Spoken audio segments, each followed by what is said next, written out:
Dave, horrible news has come out of Boulder, Colorado, which is just up the road from us. Most of our listening audience will have already heard about this by the time they hear our podcast. Another, what appears to be a mass random murder, mass random shooting. It took place in the parking lot of a grocery store and then inside the grocery store. 10 people, so far as we know right now, have died, including one police officer. I think he was the first one who arrived on the scene after people dialed 911.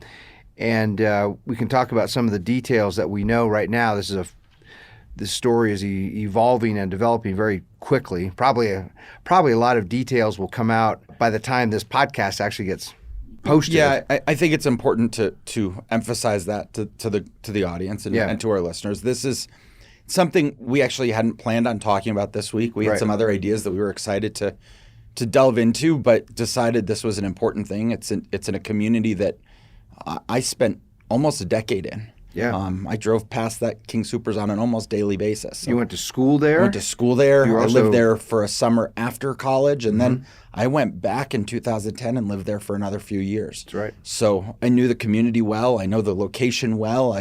My first reaction was to start texting friends and make sure everybody's okay. Yeah. And I think we should emphasize that we don't do these live. We are recording in advance, and there will be more details, and there are probably things that are going to come out while we're actually recording this today. Yeah. Well, and there's a couple pieces to that, right? I mean, there are the details about this particular instance, this particular shooting, but then there's also the bigger subject, mass random murders, including mass random shootings, which is just one version. I want to define our terms here.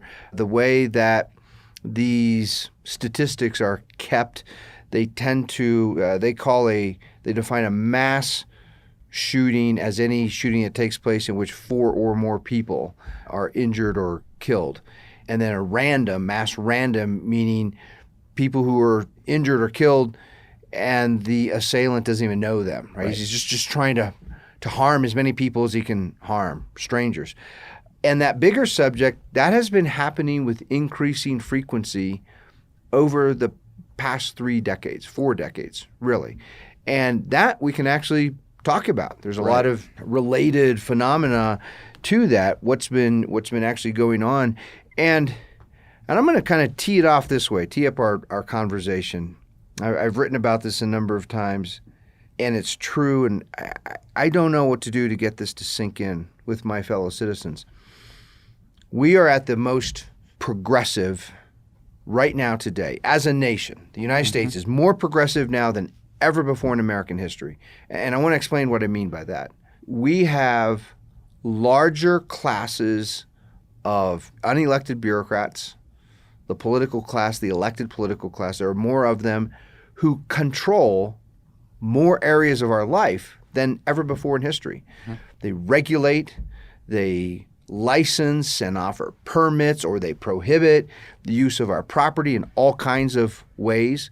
They subsidize all kinds of organizations and activities and individuals. Government is involved in our life, and for a very specific reason. Progressive government has been marketed to the American people with the promise to keep us safe. Right. That's why government is involved in so many areas of our life is so that we will be safer, healthier, happier. Progressivism has been sold to us with the promise our lives will be better.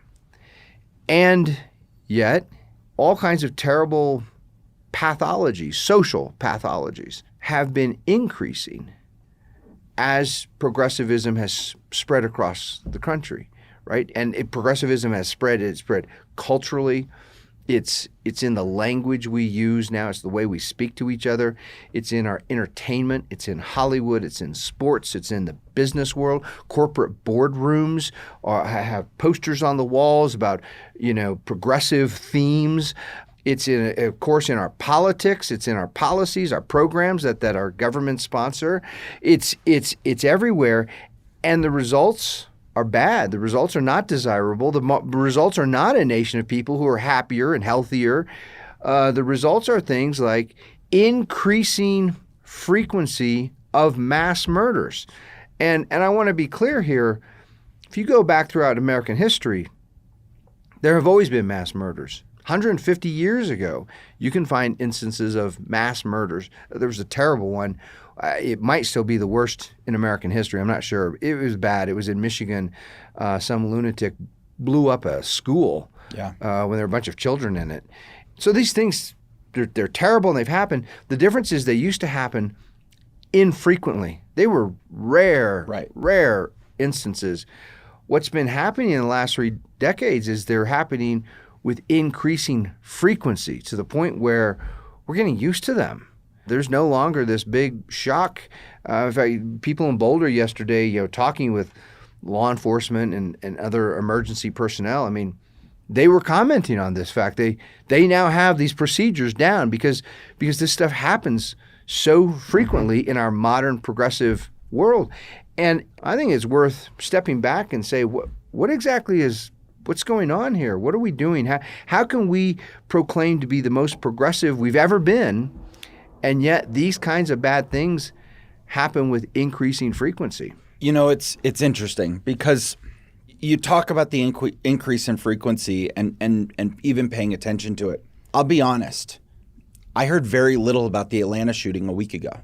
This is our second mass random shooting in a week in the United States. And they don't even always make national news.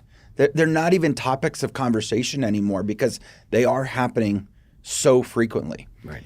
And what gets me even worse, you talk about, this is the antithesis of what progressivism is supposed to be doing, right? They tell us that progressives promise us a healthy, better, safer life. And I feel like it's just FDR's 1936 comment over and over and over again. Sorry, I know we tried. Our hearts are in the right place. We tried. We're trying to make it better. You just need to give us more power. Give us more power. Let us control your lives even more. Let us control your lives even more. And there are thousands or millions of Americans who are sitting there saying, yep, go give Jared Polis more power. Go give Kamala Harris and Joe Biden more power. But then I listened to their words. I listened to the things they had to say about this. Yeah. And they just said this is unexplainable in various forms. They just continually tell us in the media. I think Kamala Harris's words were, this was absolutely baffling. Well, so they're bewildered. They're right. So they have claimed. Now you and I have we've talked a lot in this podcast. We've done case studies on the entire progressive idea of leadership. Right. This was very much a progressive term, and the leader is very different than a constitutional officer or a constitutional servant who is delegated a few powers by the people and is supposed to exercise those powers wisely. The leader is something like a secular prophet who is helping to guide us into a better future, some kind of promised land, and solve most or all of our problems, which means if you want to claim the mantle of progressive leader, you should know about these things. You shouldn't just look at bad things and say, that baffles me. I don't get it. Right. You're the leader. You're supposed to understand what goes on within the society you're leading. We've both worked for other people before. We've had jobs. I would never go to a boss who says, hey, guys, I don't really know what to do to fix this or to make something better, but I need more of your time and energy, and you're not going to get anything more from me. But I'm going to try to make things better. I don't know how yet because this is all baffling to me. I don't know how to fix the business. But I need you to give me more time and energy and more work and more of your resources, more of your property, right? You should pay into the company. Help me fund this and help me grow it even more. But I have no idea what I'm going to do about it. It's astonishing to me. She says it's absolutely baffling. But give us more power. Give us more power and we'll take care of it. And the reality is the progressives in our government have been saying this to us over and over and over and over for decades as things get progressively worse and worse and worse and worse and worse. Well, and here I want to actually take a slight little detour. We'll come back to this main topic. Your comment explains much, very much, about one of the big divides that we have in this country.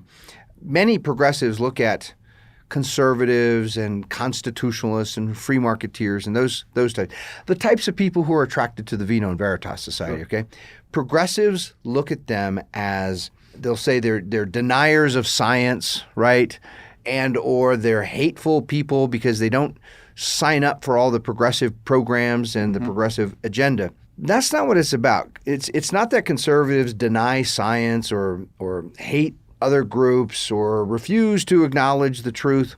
It really comes down to this. Progressivism, since its inception, has held up every subject, every human problem, every human challenge. It doesn't matter what it is. It can be an economic problem. It can be an environmental problem. It can be, it can be a problem of physical health, mental health, housing, transportation, anything, any kind of challenge at all.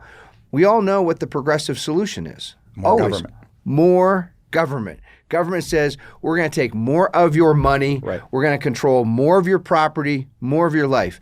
And so growing numbers of Americans are now starting to push back and say, no, you don't get to take more of our liberty, more of our life, more of our property, just because there's this problem, there's this challenge over here. That doesn't mean I deny science. It means I don't think you clowns in government can actually solve this problem because you haven't solved any of the other problems that you promised to solve. So why would we think you're going to solve this problem if only we give you more of our liberty and more control over our property? And to that end, we obviously have seen the immediate aftermath, and we can point to the representative to Congress from the Boulder area, Joe Neguse, who his first thing was, we need more gun control. Yep. We need more gun control because that's what's going to stop this from happening. And I sit there and I think, how in the world is anybody listening to this thinking we don't have a problem in this country? We have a problem in this country. We have a problem of nihilism in this country. We have a problem of emotional absenteeism and lack of personal responsibility. Yeah. And we keep feeding it. We just keep feeding it with this progressive notion that just give government more power. They're going to stop this. You don't have to be responsible for yourself. You don't have to fix this problem on your own. You don't have to be aware of what's going on around you. Just let the government fix it. I want to address one piece of this right up front here, so just to make sure I don't forget to point this out. The United States cannot have a gun problem. It's impossible for this reason. There have always been lots of guns around, going all the way back to the period of the Revolution, and even earlier than that, going all the way back to colonial times. Many people don't know our Revolutionary War was fought, especially in the early stages of that war, was fought in large measure with privately owned weapons of war. Right. I use that term specifically because this is one of the phrases that progressives have latched onto. They say, "What, you conservatives, do you think you have a right to a weapon of war?" Well, that's how we gained our independence.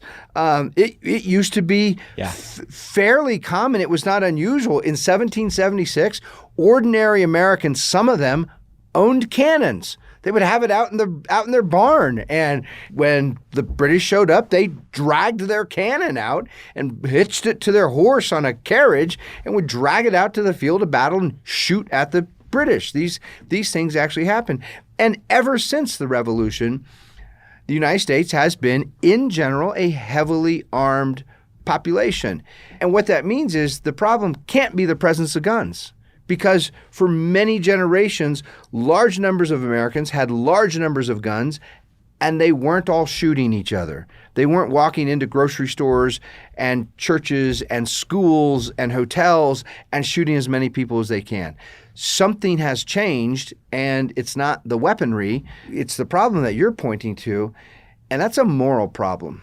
It's a cultural problem. Ultimately, it's connected to an intellectual problem, because the realm of modern progressive philosophy, the realm of ideas, the realm of intellect, has shaped and influenced the realm of morals. One of the strange phenomenon of modern progressive culture, progressives tend to be, and I'm going to paint with a broad brush here and stereotype, and I think this is largely true. Progressives usually are pretty quick to push back against any kind of moral absolutism. They'll say, no. There are no moral absolutes. There's no objective moral truth. Sure. I hear this, I read this from progressive thinkers and intellectuals and academics. I also hear it and read it from just ordinary people who think of themselves as progressives. And they'll say, who's to say what's right and wrong? Moral right and wrong, that's just a perspective. That's just a personal value. Depends on where you grew up. It depends on who your parents were. Cultural, depends on prejudices. Well, let's talk about the most obvious example of that in the last month or so. Was Joe Biden, when asked about the concentration camps in China, the Uyghur concentration camps in China, said China just has different cultural norms than we do. Right. There it is. Right? You literally have a country harvesting people for their organs, right, for their elites, for their political class, for their communist political class. Yeah. And Joe Biden's answer is, well, that's just their culture. Yeah. Right? Yep. If you can't be morally outraged about that. There it is. Until something happens. Someone says or does something that progressives don't like, and they will become hypocrites instantly. They will betray their own relativism in this fleeting moment of anger or outrage. They become moral absolutists. They'll say, that is wrong. That is completely wrong. And those of us who are thoughtful observers are sitting here scratching our heads saying, well, what do you mean wrong? You, the progressive, you said there is no right and wrong. I had one of my main teachers, professors, mentors. He was more than that. He was a friend in graduate school. His name was Harry Newman. He's no longer with us. Talked about him on prior podcasts. And I write about him in the acknowledgement section of Vindicating Lincoln. I give him credit. So Professor Newman was, in my humble opinion, the greatest scholar of Nietzsche. He spent his entire life digging inside the mind and the works of Nietzsche. Now, it's a really dark place to go, by the way. We've never talked about that. Here's what's fascinating. In my book on Lincoln, when I talk about Professor Newman, I called him the greatest living moralist. Sure. Even though he's a teacher and a scholar of Nietzsche, I think he was fascinated by Nietzsche because Nietzsche reveals what true nihilism really is. Mm-hmm. Moral nothingness. The idea that there is no right and wrong, not an objective, external right and wrong. We just do what we have the will and the power to do. That's Nietzsche's teaching. Mm-hmm. And Professor Newman was in the academic world, and he's surrounded by all these academic progressives who profess nihilism. They teach relativism to their students. They teach them there's no right and wrong. It's all just a prejudice, traditional morality, the traditional family. That's just one prejudicial way to live that's not necessarily right or true. And here's why I bring up Professor Newman. In 1964, he was a newly minted PhD, young academic. He'd just been hired at Scripps College, which is an elite all-women's college in Claremont, California. And there was a terrible shooting on the campus of Kent State in Ohio. It was these anti-war, anti-Vietnam protesters, and the National Guard came in, and it got really ugly. Protesters were throwing rocks and bottles at the soldiers, and the soldiers opened fire and shot and killed students. And out in Claremont, California, some similar things were happening. There were protests, and they were turning increasingly violent. Students had torched a couple of buildings on campus, started them on fire. There was a secretary. Someone had planted a package bomb, and the secretary went and opened it up, and it blew her arms off, and it was just terrible. And so things were escalating. They had an emergency meeting. All the Claremont colleges, the faculty met. What are we going to do? We don't want, soldiers coming here and shooting our students. There's tremendous angst and outrage and concern. And in the middle of that meeting, Harry Newman stood up, my teacher, the scholar of Nietzsche, And he looked around and he said, I'm a bit puzzled because all of you in this room teach your students that there is no moral truth, that there is no right and wrong. You profess nihilism. You profess moral relativism most of the time, and yet you're sitting here wringing your hands with concern as if it would be a bad thing for soldiers to shoot our students. Why would that be wrong? Now, they looked at him like he was crazy. They mocked him and ridiculed him. They wrote blistering attacks on him in the little local newspaper. But his question kind of cut to the heart of things, didn't it? Why is it wrong if soldiers walk onto campus and start shooting our students if you progressives say there's no right and no wrong? These are all just prejudices and preferences. And this kind of undermining of moral truth, this has been part of the effect of progressivism, not just for a generation or two, but really for 150 years. Sure. This has been seeping into our education, our culture, our air, our water. And I want to be really clear about this point. If you teach a generation of young people that there is no moral truth, that there is no right and no wrong, some of them will go do terrible things. They'll absorb that teaching and they'll go do whatever they want to do, including some awful things. Progressive critics will often push back and say, well, what about the opposite? What if you teach everyone that there's right and wrong? That we used to. There's thousands of years of history where parents and churches and others were teaching children there's right and wrong. People still did bad stuff. And I say, yeah, that's the point. Even when we teach moral truth, there's still free will. There still will be some who go and do bad things when you teach moral truth. What happens when you teach moral nothingness? It makes that problem even worse. There's a famous exchange in C.S. Lewis, he was a tremendous thinker and a tremendous writer. So it's hard to say what my favorite piece is, but his little collection, it's a collection of letters titled The Screw Tape Letters. Right. It's a fictional work, and it features basically two agents of Satan, two demons. And it's an uncle and his nephew, and they both work for Satan, and the uncle is a senior demon. The uncle has been doing Satan's work for a long time. The nephew is a young upstart. He's trying to learn. How do you go spread the work of the devil, right? How do you go spread evil? And he asks his uncle, he's like, I'm amazed when people do these evil things, you've been successful. The uncle's name is Screwtape. Uncle Screwtape, how do you get people to do evil? Do you teach them to do evil? And the uncle writes back to his nephew. The nephew's name is Wormwood. He says, dear nephew Wormwood, no. Never teach people to do evil. Yeah. They don't want to do evil. They won't do evil if you tell them to do evil. Rather, teach them that there is no evil. There's no good and evil, and that's how you will incentivize them to go do terrible, evil things.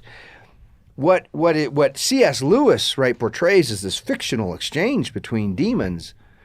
This is what progressives, this is their cultural influence that they've had now for generations. I'm going to ask you to dig into this a little bit more, and I'm starting to realize how far removed I am from my political science degree in college, and I went to Boulder and was a political science major, so I was in about as progressive a department as you're going to find in this country. Sure. I think it's hard for me even to think back and really put my finger on those moments. I don't think I knew enough about progressivism 25 years ago when I was in those classes. And I can't place it. So you've been closer to academia. You've been in that. It's now been a few years since you were in the classroom. But I think it's hard. It's hard for me, and I imagine it's hard for a lot of our members and our subscribers to really get their head around what does that look like to teach that there's no moral objective truth. Right. How does that happen?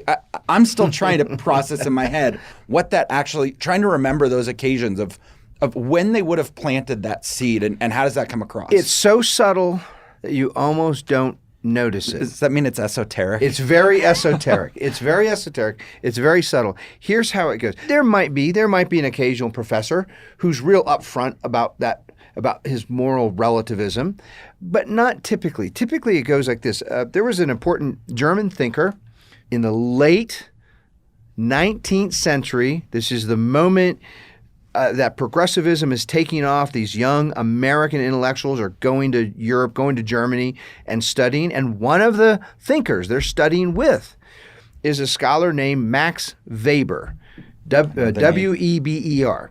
And Max Weber really coined the term bureaucracy.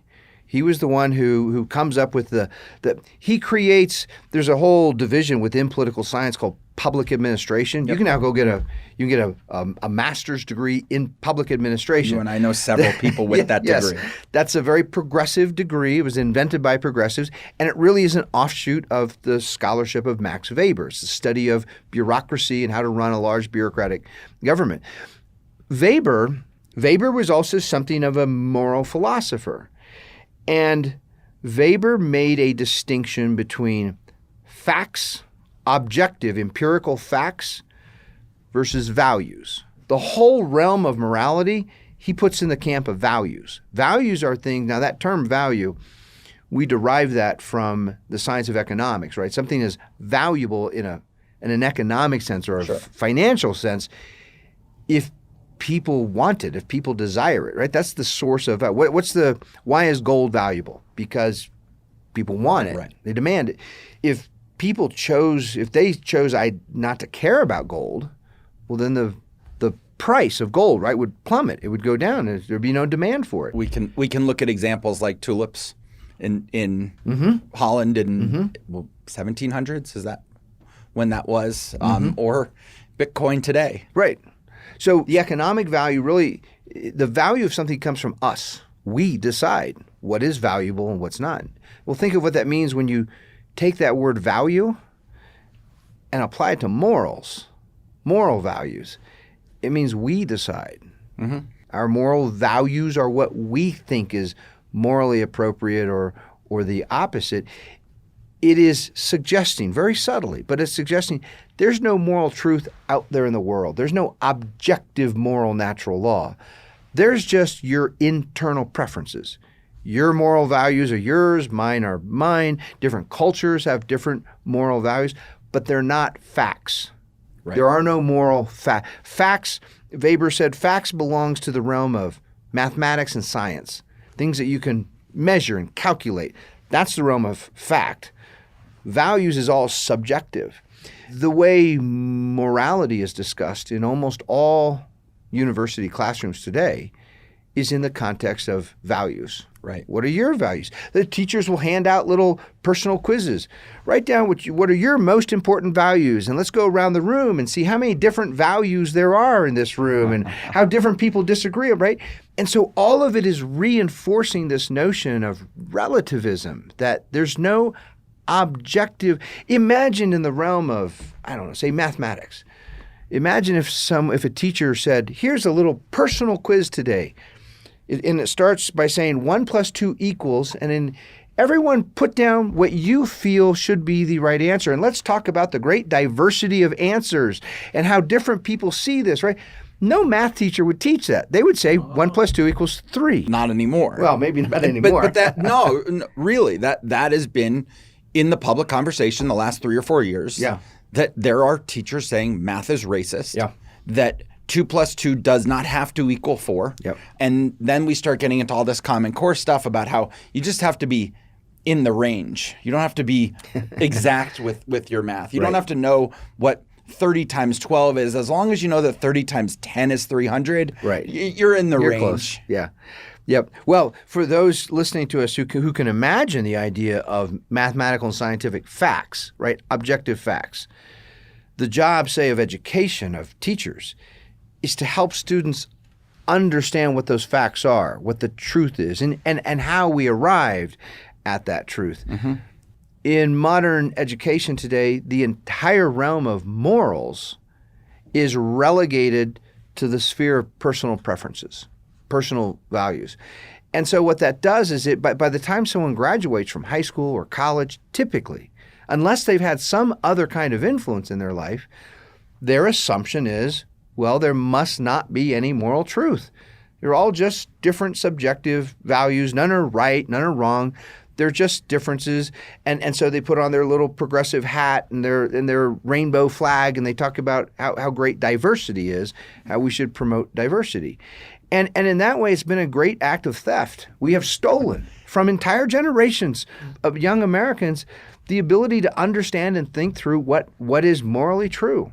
You know, what's ironic about this whole thing that I've never really thought this way about it before, but as you're describing that, you have this whole generation of progressives that despise capitalism, right? Mm-hmm. You have capitalism is this awful thing that doesn't allow people to benefit from and helps certain classes and hurts other classes.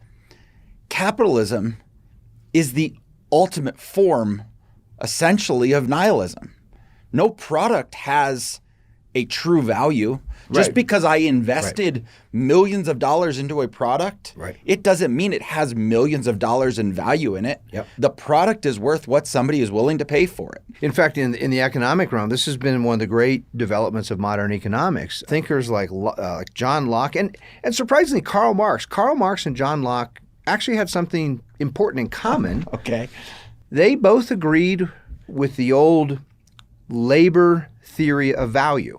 Both of them agreed on this, that the value of a thing is determined by the amount of labor that goes into it. And it's really later Austrian economic thinkers, people like von Mises and some of his students, who clarify that and say, no, it's actually not the amount of labor. Because you can put a tremendous amount of labor. You might carry a heavy rock back and forth in your backyard all day long. That's a lot of labor. You're putting a lot of work into it. How much is that worth to other people? And the answer is nothing. Nobody's going to pay you money, right, for you to carry a heavy rock back and forth. It was the Austrians who said, no, it's not labor. It's the preferences of other people. Right. When other people want it, now the thing you have becomes valuable.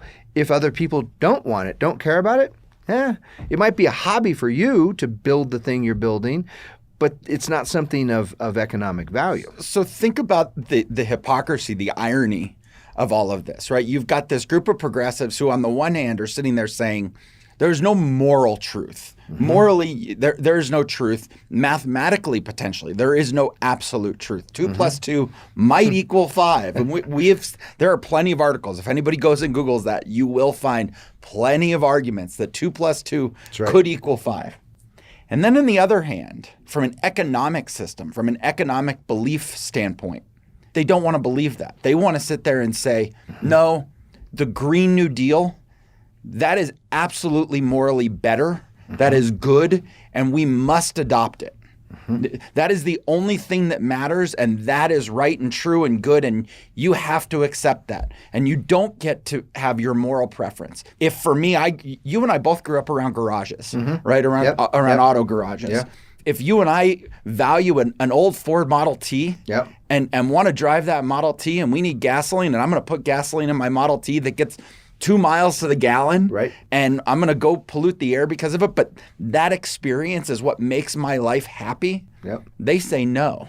Morally, they say that is morally bankrupt and not true and not okay. You are objectively wrong in that instance. And this is the hypocrisy, the confusion, the internal contradiction, the universe that we live in. We live in a universe that contains truth. It's a truthful universe. There's an objective truth about our universe.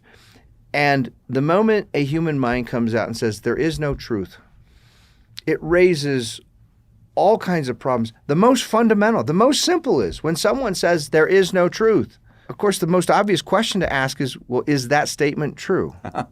Right? Now, this is sort of philosophy 101, and yet that basic internal contradiction plagues all of postmodern theory and progressive political and moral thought, because it's always some version of there is no truth, but believe us because what we're saying is true. Right. You can't have both. And so what this points to is, in a way, the great crisis of our modern world. It's not an environmental crisis. It's not a crisis of a virus. It's not a crisis of hate. Human beings have been hating other human beings since the beginning of time. It's not a crisis of guns. They've had lots of guns ever since gunpowder was invented. And if it's not guns, it's other weapons. Yeah, that's right. That's right. Murderers will find, they'll blow things. What did the guys use in Boston? It was a cooking utensil. A crock pot, a slow cooker. Yeah, and they heated up explosives inside and it blew up. They'll find other ways, right, to do damage and kill and maim people. The crisis of the modern progressive world is a crisis of objective truth, especially objective moral truth, though, as you point out, that has crept into other areas, including mathematics and science. And here I'm going to say something. This is going to be a little edgy. This might be a little controversial among our listeners. The answer is not as simple. The solution to this crisis of objective truth, people no longer believing that there's objective truth, the answer is not as simple as saying, well, they just need religion. They just need to become more religious, because these problems have crept into and contaminated religion too. I was listening to you talk about, what progressives are doing with math. Centuries ago, one of the great sort of early postmodern Christian theologians, he made the argument, Kierkegaard made the argument, he said, now he's writing from a position of a deeply pious, serious Christian, and he's trying to bring others to this way of thinking.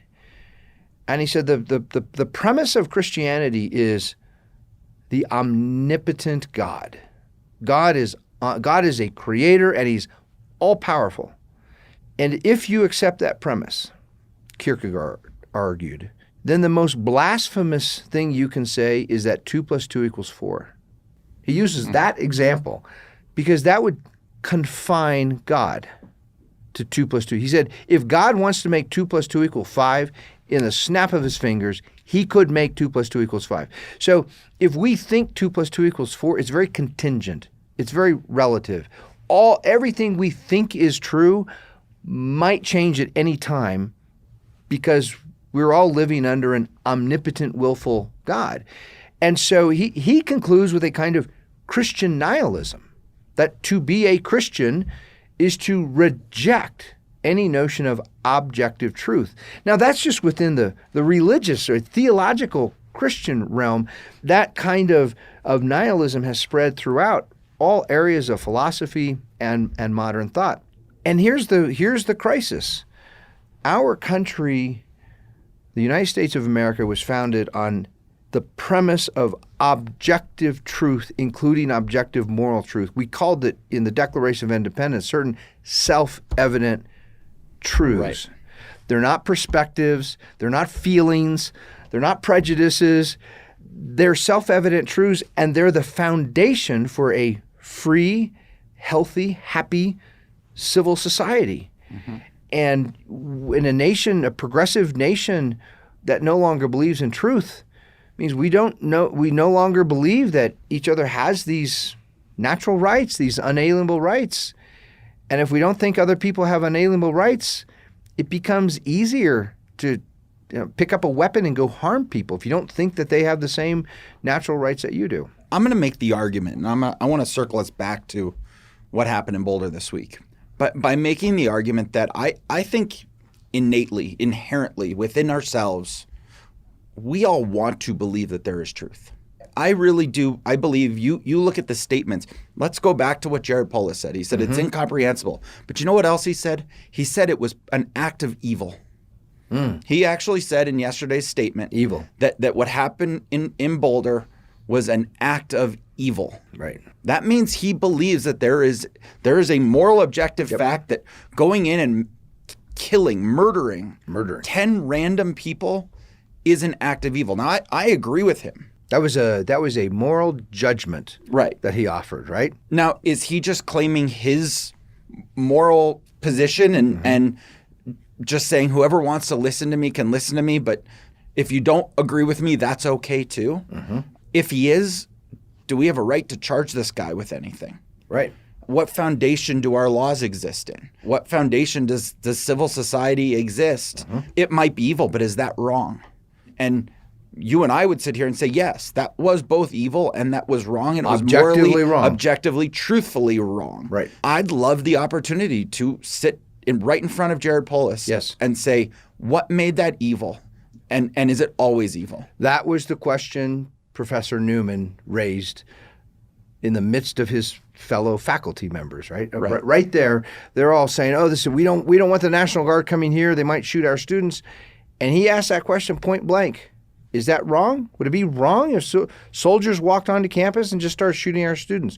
And if it is wrong, what is it you mean by wrong? Because all the other days of the year, you're denying that there's a wrong, that there's an objective wrong. Which is it?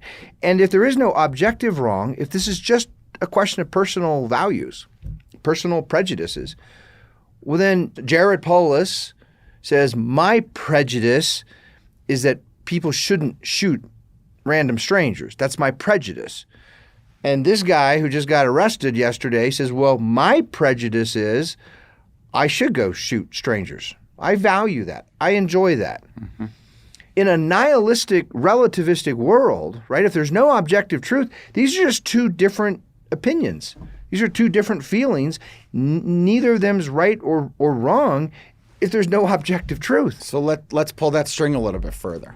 So the next argument that you're going to get from a progressive is Jared Polis's opinion on this holds more weight than the other guy because we democratically elected him as governor.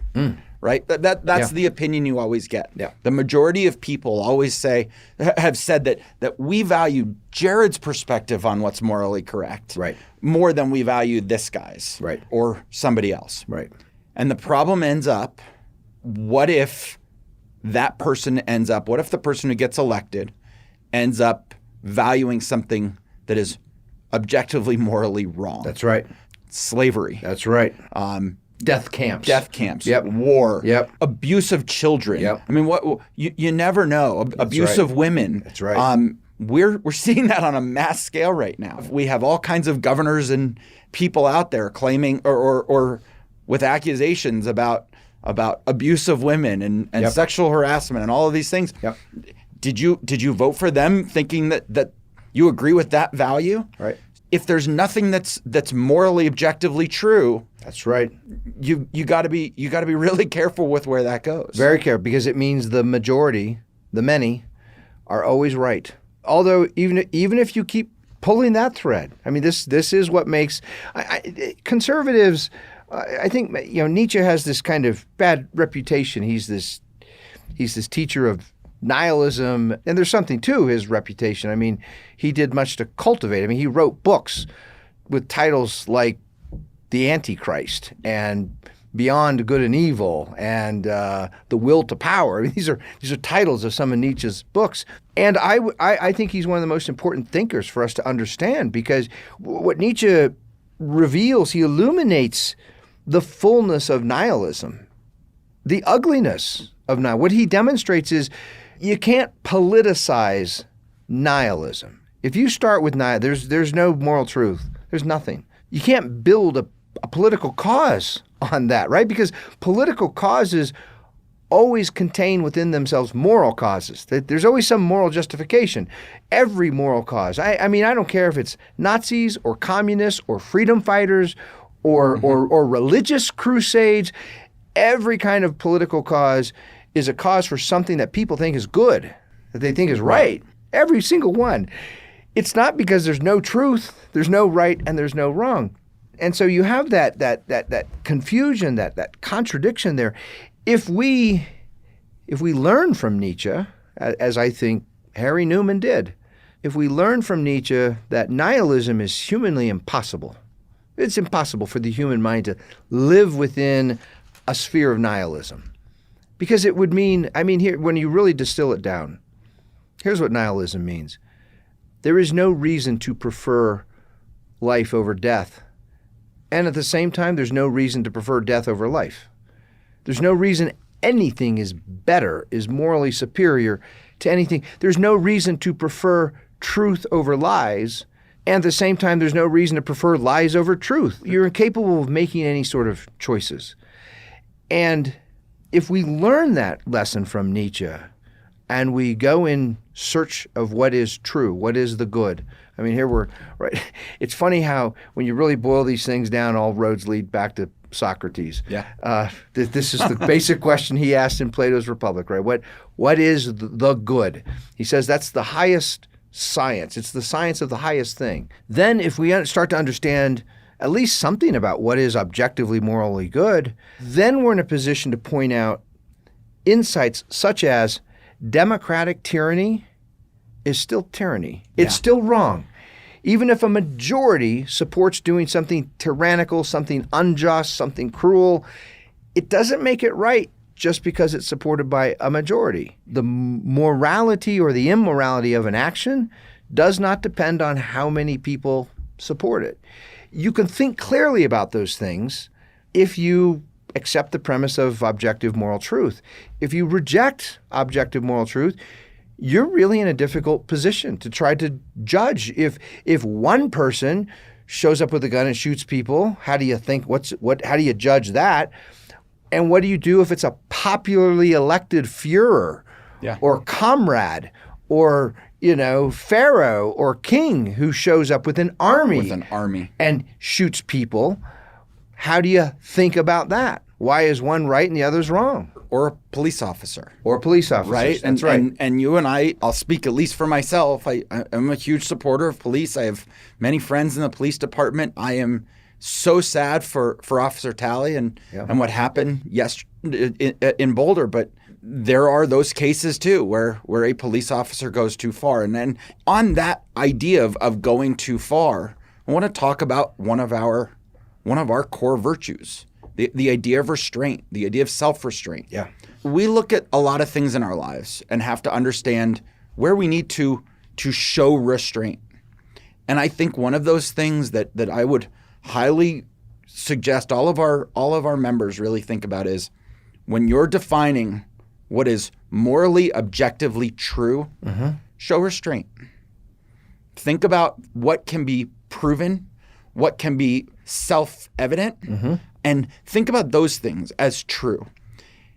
And don't take it to the point of, I really want this to be true also, so I'm going to call this a truth, right? There's an element of self-restraint in that. There's an element of knowing to say, this is really important to me, but is this important to everybody? Should it be important to everybody? And am I hurting people by calling this true? I want to make sure I'm following you here, Dave. I think you're talking, so if we can establish some kind of core, foundational, objective moral truth, I think you're suggesting there might be a different realm, a line that divides it from matters of mere faith. Right. Or belief. And there are matters of mere faith, meaning there are certain things people believe that cannot be demonstrated in some objective way, in some scientific way, some philosophic way. They can still be important things in your life if you have certain articles of faith, articles of belief. But that's different than a core objective truth. Is that what you're getting at? To an extent, but I think we've gotten very good, especially with all of the technology available to us. We've gotten very good at trying to prove things scientifically because we want them to be true. And the evidence, there's often evidence in multiple directions. Yeah. And we tend to cherry pick the evidence that we want to make our argument. And this is how you end up getting to hypocrisy, right? And I'm going to go back to what we continue to say is the most horrific thing in the history of mankind, and that is slavery. Under slavery, you had people who were scientifically proving or claiming that there were scientific methods to prove that black individuals were lesser of a species than others. Go back to Nazi Germany. They were doing that about all kinds of people. Jews, gays, blacks, Spanish, whatever. They are less than us, and therefore, and here's how we're going to scientifically prove it. And that's how you start getting into the hypocrisy. So if we start with these core self-evident truths as defined in the Declaration of Independence that we hold so tightly because they are true. They have been they are objectively true. Make sure that anything else you want to claim as true, as good, as real, make sure there's no contradiction there. Make sure you're not venturing into hypocrisy by claiming this is true and I can prove it. Look at this story. Look at this evidence. Look at this science. You might have science to back it up. But if it's in conflict to the idea that all human beings are created equal and all human beings have equal individual natural rights and we are all equal because we are all human beings, the minute you go into contradiction on that, it doesn't matter what the science says. Yep. It's good advice. Good advice. Being a hypocrite makes you less persuasive, makes your message, right? Even if part of your message is good, when you start contradicting yourself in hypocrisy, there's a problem.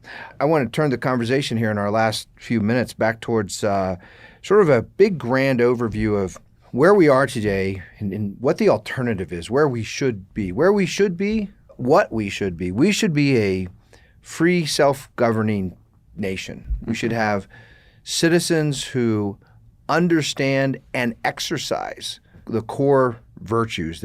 You mentioned self-restraint. It's the very first one. And that they're self-assertive, they're self-reliant, they're productive, they're independent, and they have a fairly broad range of civic knowledge. They understand their rights and their responsibilities, and they also understand the very few things government is actually supposed to do to protect their liberties.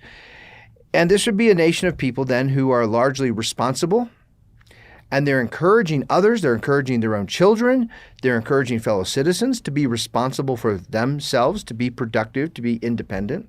There would be great liberty, there would be great opportunity, there would be competition, people would be producing what they think others value, and there'd be a lot of competition in producing what others value.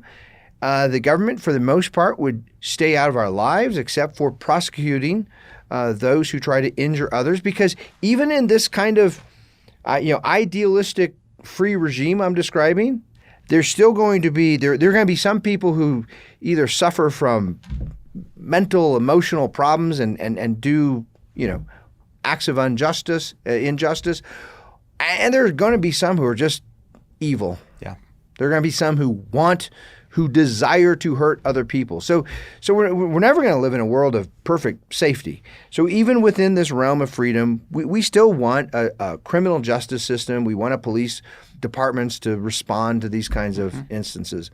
Versus where we are today, we are living in a world today, we like to refer sometimes to the age of progressivism or the era of progressivism. And this is not the way it's taught in most colleges and universities. Within the academic literature, for example, progressivism is usually confined to about a decade period. Around the time when Woodrow Wilson was elected, they'll say that was the progressive era. That was that decade.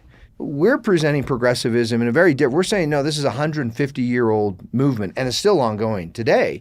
It's changed a little bit, morphed and grown, but it's the same movement that started in the 1870s. And it's hard to argue with our claim to that when you've had Bill and Hillary Clinton claiming to be devoted to progressivism. Yes, you have Barack Obama claiming to be devoted to progressivism. And you have Joe Biden being called and self-proclaiming to be the most progressive president since FDR. That's absolutely right. So anybody who wants to argue with us on that, we're using their own words. They are claiming to be progressive. I would have to do a little digging. Maybe someone else can do the digging for us. Bill Clinton gave a speech as president where it wasn't entirely on Woodrow Wilson, but he spent a big chunk of his speech talking about Woodrow Wilson, praising him, saying how the ideas of Wilson launched this way of thinking, this movement that Bill Clinton, was claiming to be a part. I mean, it's this long stretched out movement. And what it has done, progressivism has in many ways undermined this free regime that is what we should be. It's done it in the realm of ideas, which is what you and I have been talking about most of this discussion, philosophically, morally, right? Teaching people that there's no right and wrong. And that kind of that's a toxic teaching And when it comes home to roost, it looks like progressives. Here's what they think. They think if we teach people there's no right and wrong, then people will be nice to gays. That's what they think. We don't want people to be judgmental of gay people or transgender. That's why they teach there's no right and wrong. Yep. But what it really looks like is yesterday at the King Super in Boulder. Yep. That's what the ugly side of teaching that there's no right and wrong. In addition to that, to those ideas and that philosophic teaching, progressivism has been actively incentivizing bad behavior, paying people to be idle. Yep. Creating a large national welfare state, a subsidy state, where we pay people to be idle and to be irresponsible. And I want to add to that, because we talk about that a lot, and I want to just make it clear to everybody that doesn't just include people on welfare, right? I mean, we all, it is almost inescapable to benefit in some ways from government subsidies, government interactions in our lives in ways that they are trying to make our lives easier, that in the end it doesn't. But this is not an attack on poor people. That's right. This is not an attack on the welfare, those on welfare or those getting welfare checks or those on any type of government assistance that they're actively pursuing it. It's a part of all of us. It's a part of all of our lives. Well, you see it in forms of, what some people call corporate welfare. Government is subsidizing all kinds of organizations, charities, businesses, you name it. And one of the results, and this affects all of us, it fuels an attitude of entitlement in all Americans, whether an individual is actually receiving, a welfare check at the time or not. It fuels in us this attitude that I'm entitled to things that I haven't earned, that I haven't produced. And that leads to, that in turn incentivizes irresponsibility. Why do I need to be responsible for making my house payment or getting the things that I want? I'm entitled to that, whether I earn it or not. And so as you incentivize dependency, idleness, irresponsibility, entitlement, a nation of people who have been taught that there's no right and wrong, and at the same time, they're being incentivized to be idle and dependent and feel entitled, that leads to just dreadful, terrible results. That leads to a lot of the pathologies that we talk about. It's why, substance abuse right now is rampant, worse than ever. Worse than when the Richard Nixon announced the war on drugs in the early 1970s. Yeah. The problem of substance abuse today is worse. It's worse. We've spent well over $1 trillion on the war on drugs. We've created entire unconstitutional federal agencies and drug codes and all these things. And there are more people whose lives are wrecked by substance abuse than ever. Physical abuse, sexual abuse, child abuse, things like this.